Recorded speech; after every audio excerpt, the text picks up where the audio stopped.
And here we go. This is Mike Lodge. I am the business advisor, and I'm glad you've joined my podcast this bright and cheery day. I'm looking outside, and it is bright and cheery. A little bit of clouds in the sky, but the sun is coming. You know, every morning when I get up and I do my watering, I'm taking my dog out and everything.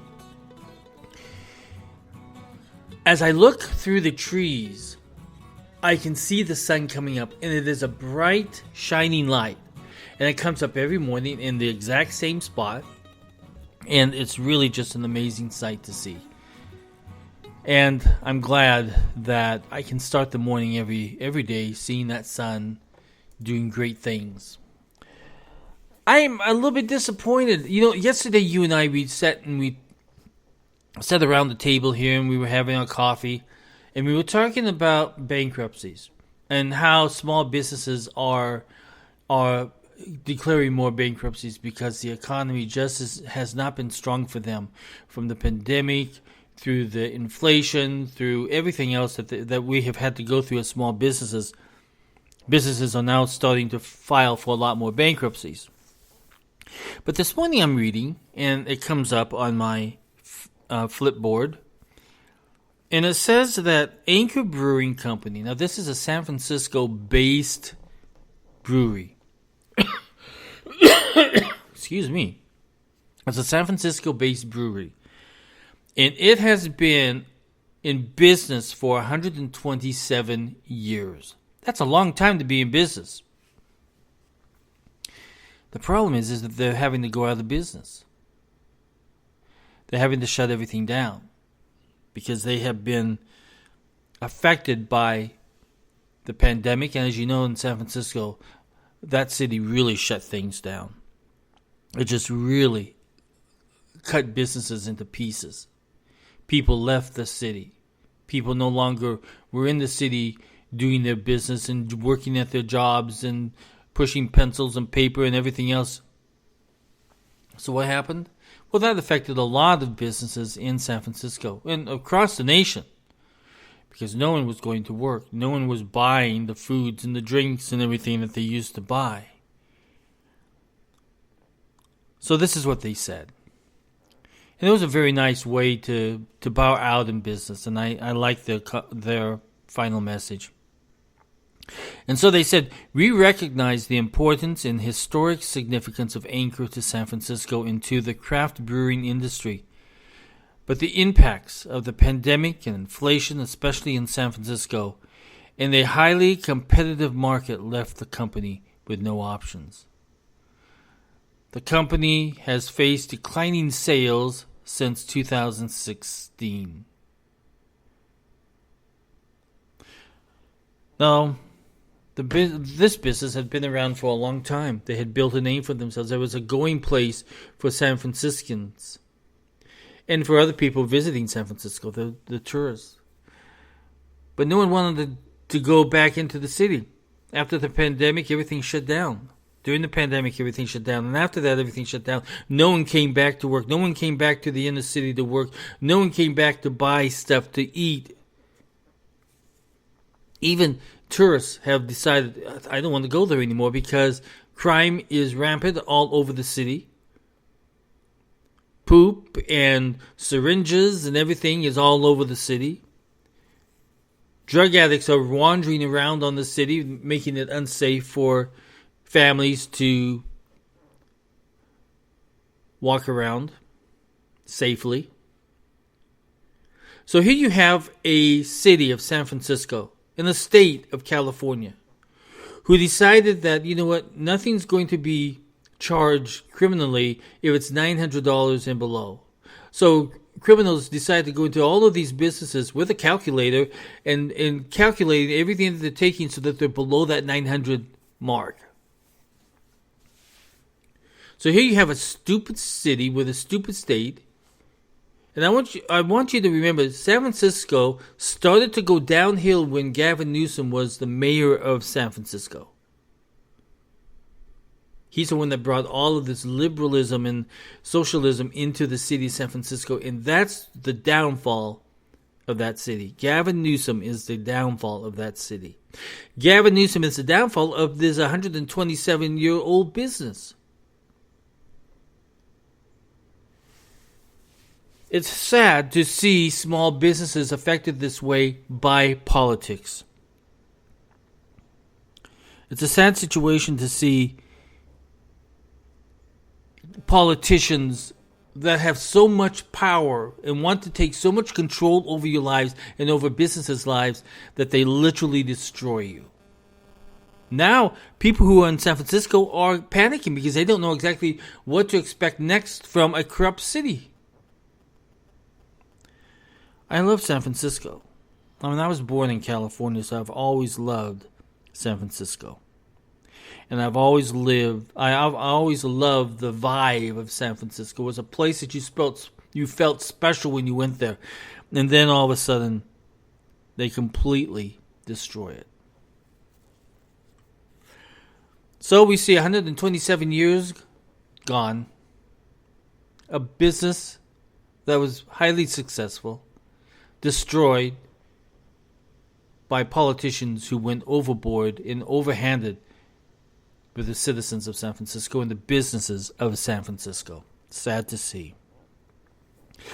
The other thing that really bugged me this morning, I was thumbing through Facebook. I don't know if you know what Facebook is, but Facebook is an app that you download on your phone, and it's on the internet also. But you can download it, and then you choose various subjects. Now, I choose business, and I choose technology, and I love travel because I like to see what's happening. So what happens is that Flipboard then goes out and pulls all of those articles down. And basically, Flipboard is my content source to go to every single morning to see exactly what I should talk about this morning. What bugs me when I see it on Flipboard. Flipboard is really good because it's in magazine form. So you're literally flipping from page to page, from article, and you literally get to read it very quickly. I love it because when I'm in the airport and I can just pull everything up and I can read and I can glean more information. So this morning I was going through Flipboard, and literally what happened is that an article came up and it said, Elon Musk is losing it all. And they were talking about how Thread from Meta has so many signups for people for joining that. So in that article, Elon Musk was out of business. He was literally being destroyed by this one guy who is a blogger who, I guess he doesn't like Elon Musk. I flipped to the next page and it says, Elon Musk is starting a new AI business. And they went on to show how this new business is going to react and act and everything else. And so here you had, literally from page to page, it went from bad to good on Elon Musk. So sometimes you got to go through all this information that's being thrown at you every single day and kind of say, okay, what makes sense and what doesn't make sense? And literally read every article. You just cannot just browse through it and say, oh, that's true. No, you can't. Because sometimes what they do is they put these titles onto it, and then when you read through it, it is totally opposite of what the title is really was trying to sell you on. So, literally, even in our television watching, in our Twitter and Meta and Facebook and all LinkedIn and everything else, you have to go through these articles that are presenting to you because sometimes they are not exactly truthful of what they're trying to present to you. Now, one of the things that I am interested in at the moment is AI technology. This artificial intelligence is supposed to take on new capabilities that people can use to make their work faster. So there's this one CEO in India. And he's being slammed at the moment because he replaced 90% of his company's support staff by AI. And he's making some very strong claims that says he can do work much faster than waiting on staff. And then the problem is that he was bragging about how he had taken away 90% of his jobs. and turned it over to AI, and then was bragging about it on Twitter, and he got slammed for that. I was trying to get to the numbers of what he says that he actually was able to do by changing it, everything to AI. So this is what he said. Although they initially described the move as tough but necessary, he went on to gloat about how response time, because he is using AI for his customer service. He said he went on to gloat about how response time has gone from 1 minute to 44 seconds to instant, and that customer support costs have reduced by 85% since building and implementing his AI assistant. So when we talk about, and when you hear all of these and read about all of this AI stuff, you have to worry about it just a little bit, because if he has replaced 90% of his customer support staff with AI, what else can it do? And that is a concern. Is it going to take away jobs?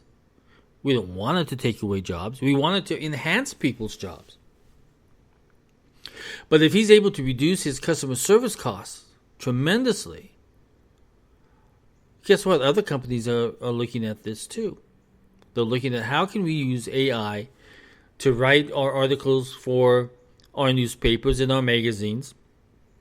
How can we use it to enhance customer service response time? How can we use it to maybe even accounting and perhaps maybe even taxation? We just don't know what AI is responsible to get companies to a more efficient operating mode. Then we have to get to the question is it ethically right to replace humans with AI? Is it ethically right to have customers talking to artificial intelligence instead of an individual that can help work things out? I don't know if AI can work things out. I don't know how it even works yet. That's one of the things that I'm studying. And it's one of those things that it entices me to know exactly what it can and cannot do. How far does it learn? That's my one question is, does AI learn? And if you guys know what it's all about out there, let me know, because as I read it, as I read through the processes and what it does, I get concerned. So if you know what it does and if you have confidence in it, let me know. I want to hear from you. Just send me an email at thebusinessadvisor@gmail.com. I'd love to hear what your response is to AI. And are you affected by AI? Is it starting to affect your work? That's one of the things we haven't heard from. We've heard from management saying how great it is, but I haven't heard from any workers who are actually using it in their daily jobs. Be interesting, right? Maybe I'll become an AI podcaster one of these days. Who knows? Listen, if you have any questions on business, send it to me at thebusinessadvisor@gmail.com. If you would like to sit down with me in a confidential session with me to go over business concerns that you may be having, and you want to run it past somebody else, you can book me online at www.lodge-co.com. The links are down below in the storyline of this podcast. Everybody go and have a great day. Take care. Bye-bye.